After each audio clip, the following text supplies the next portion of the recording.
Hello everyone, welcome to our YouTube channel and this is Naveen Rana. दोस्तों, उम्मीद करता हूँ आप सभी अच्छे होंगे और आज का ये डेली जीके क्विज का पार्ट नंबर 8 है दोस्तों।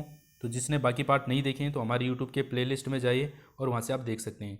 आप सभी जानते हैं दोस्तों, हम अल्टरनेट डे के साथ चलते हैं, जैसे कि आज पॉलिटी, फिर हिस्ट्री, इको वो जियोग्राफी, इस तरीके से हम चल रहे हैं। ठीक है, तो आगे दोस्तों मैं जनरल साइंस के भी क्वेश्चन लेके आने वाला हूँ जल्दी से। ठीक है, आपके एग्ज़ाम पैटर्न को देखिए दोस्तों, मैं ये लेके आ रहा हूँ आपके लिए। तो आप बने रहिए और सारी वीडियो को देखते रहिए। ठीक है, तो चलो आज का क्विज शुरू करते हैं। आज हम यहाँ पे पॉलिटी के क्वेश्चन यहाँ पे डिस्कस करेंगे।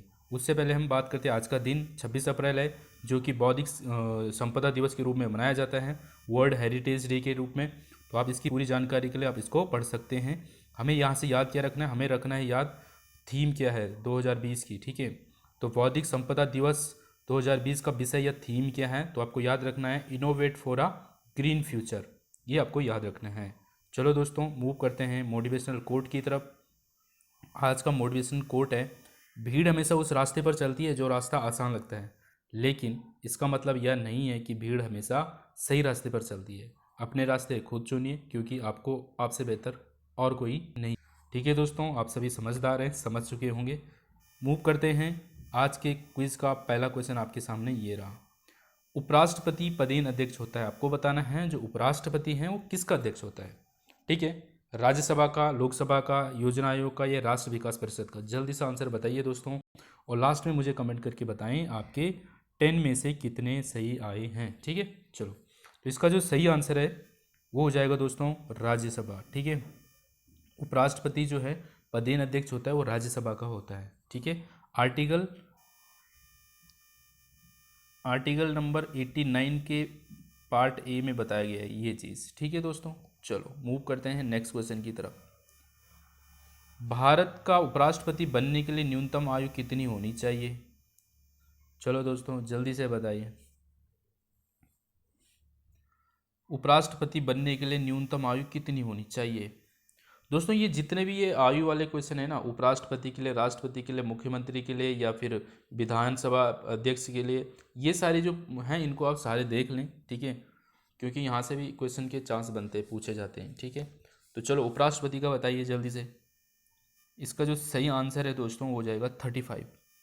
ठीक है, 35 मिनिमम एज होनी चाहिए उपराष्ट्रपति बनने के लिए। ठीक है, चलो नेक्स्ट क्वेश्चन के लिए मूव करते हैं।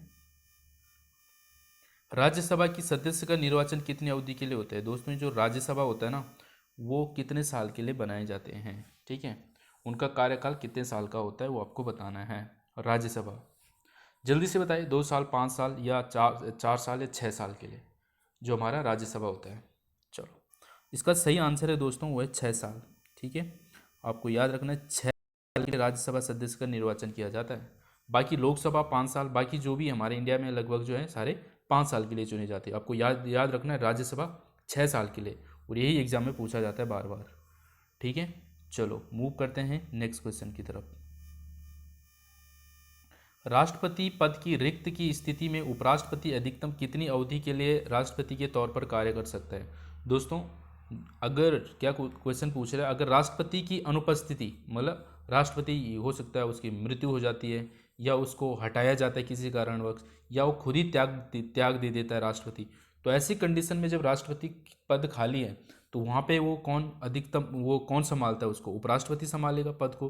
तो कितने टाइम तक संभाल सकता है। अब ऐसे थोड़ी नहीं कि उपराष्ट्रपति राष्ट्रपति बन जाएगा हमेशा के लिए, है ना, या जो भी टाइम पीरियड के लिए, ऐसा नहीं है। एक टाइम ड्यूरेशन होता है, कितने समय तक ये राष्ट्रपति के पद पर कार्य कर सकता है, तो वो आपको बताना है। 3 महीने के लिए, 6 महीने के लिए, 1 साल के लिए, 2 साल के लिए, जल्दी से बताओ।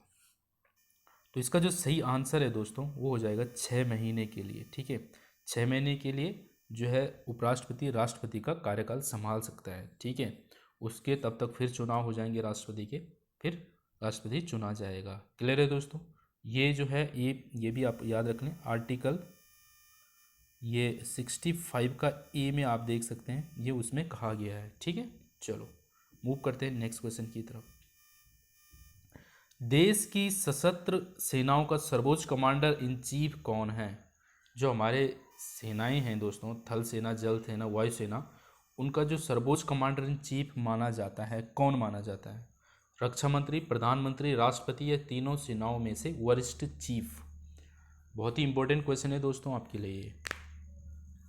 चलो जल्दी से बताइए, रक्षा मंत्री, प्रधानमंत्री, राष्ट्रपति, तीनों सेनाओं का। ठीक है, आप ये समझ सकते हैं कौन है।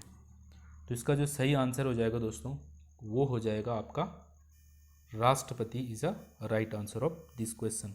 आपको राष्ट्रपति याद रखना है, ठीक है ना। तीनों सेनाओं का जो अध्यक्ष ये भी पूछा जाता है, ठीक है। और देश की सशस्त्र सेनाओं का अभी दोस्तों एक नया पद जो है सृजित किया गया, CDS, आपने सुना ही होगा, ठीक है। CDS एक नया पद बनाया गया है जो कि इन तीनों सेनाओं का, जो तीनों सेनाएं होती, जल सेना, थल सेना और वायु सेना, उनका जो एक तीनों सेनाओं का जो एक बड़ा अध्यक्ष बनाया गया है ना, सर्वोच्च, वो CDS एक नया पद बनाया गया है, ठीक है। और इसका ये कौन बनाया गया है दोस्तों, ये भी आपको पता होना चाहिए। बिपिन रावत, आपको सभी को पता होगा।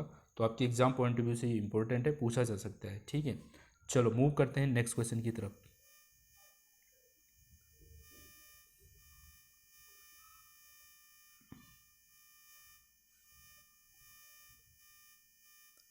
ये रहा, निम्न में से वह व्यक्ति कौन है जिसे भारत का राष्ट्रपति के रूप में निर्विरोध चुना गया। ठीक है, आपको बताना है वो व्यक्ति कौन है जो निर्विरोध राष्ट्रपति बना। ठीक है, निर्विरोध किसको बनाया गया, कौन सा राष्ट्रपति है जो निर्विरोध चुना गया। Doctor Rajendra Prasad, doctor S Radhakrishnan, या डॉक्टर N संजीव रेड्डी, या डॉक्टर शंकर दयाल शर्मा। जल्दी से बताइए दोस्तों, कौन सा राष्ट्रपति है जिसको निर्विरोध चुना गया है। ठीक है, तो इसका जो सही आंसर आपको याद रखना है दोस्तों, डॉक्टर N संजीव रेड्डी आपको याद रखना है। ठीक है, ये इनको निर्विरोध चुना गया था। ये छठे नंबर के, 6वें जो है राष्ट्रपति हमारे थे। ठीक है, छठे नंबर के। इनका जो कार्यकाल रहा दोस्तों, वो रहा 1977 से 82 तक ये हमारे राष्ट्रपति रहे हैं। ठीक है, तो चलो यहाँ से इतनी जानकारी है। मूव करते हैं नेक्स्ट क्वेश्चन की तरफ। चलो, भारत में सरकार की संसदीय प्रणाली कहाँ से ग्रहण की गई। ये हमने पिछले, अगर आपने हमारे वीडियो को कंटिन्यू देख रहे होंगे तो उसमें मैंने सारे बताए थे हमारे संविधान में कहाँ से क्या क्या क्या चीज़ें कहाँ कहाँ से ली गई। तो आप इसको, अगर आपने वो वीडियो अच्छे से देखी होगी तो आप इसका आंसर आराम से बता सकते हैं। भारत में सरकार की संसदीय प्रणाली कहाँ से ग्रहण की गई। जो हमारा संसद है ये किस देश की संसद से हमने लिया है वो आपको बताना है। अमेरिका, रूस, ब्रिटिश या ब्रिटेन, या दक्षिण अफ्रीका। तो जल्दी से बताइए दोस्तों, इसका जो सही आंसर है वो है ब्रिटिश संविधान से हमने संसदीय प्रणाली ली है। ठीक है, चलो मूव करते हैं नेक्स्ट क्वेश्चन की तरफ। भारतीय संसद के अपर हाउस को किस नाम से जाना जाता है। बहुत ही इंपॉर्टेंट क्वेश्चन दोस्तों। मैं आपको अभी भी विश्वास दिलाता हूं कि आपका जो एग्ज़ाम होगा ना, उसमें आपको यहीं से क्वेश्चन देखने को मिलने वाले हैं। ठीक है, तो आप इनको सीरियसली लें और सारे क्वेश्चन को नोट डाउन भी कर लें साथ साथ में। ठीक है, चलो, भारतीय संसद के अपर हाउस को किस नाम से जाना जाता है। Senate, Rajya Sabha, Lok Sabha, Vidhan Sabha, house of Lord. जल्दी से बताइए। अपर हाउस और एक होता है दोस्तों लोअर हाउस। ठीक है, ये दोनों आपको याद रखना है, अपर हाउस और लोअर हाउस। तो अपर हाउस को दोस्तों जो जाना जाता है वो राज्यसभा से जाना जाता है। ठीक है, आपको याद रखना, अपर हाउस के लिए राज्यसभा। और अगर बात करें लोअर हाउस की, तो लोअर हाउस के लिए आपको लोकसभा याद रखनी है। ठीक है, अपर हाउस राज्यसभा और लोअर हाउस लोकसभा आपको याद रखना है। ठीक है, चलो मूव करते हैं दोस्तों। कुल सीटें आप सभी को पता होगा, राज्यसभा की टोटल सीटें कितनी हैं दोस्तों। भारत 250 होती है। ठीक है, सभी को बताएं। इस समय प्रेजेंट में कितनी सीटें हैं राज्यसभा की, ये भी आप सभी को पता ही होगा, है ना। 245 है। 250 में से 12 क्या होती है, मनोनीत होती है राष्ट्रपति द्वारा, है ना।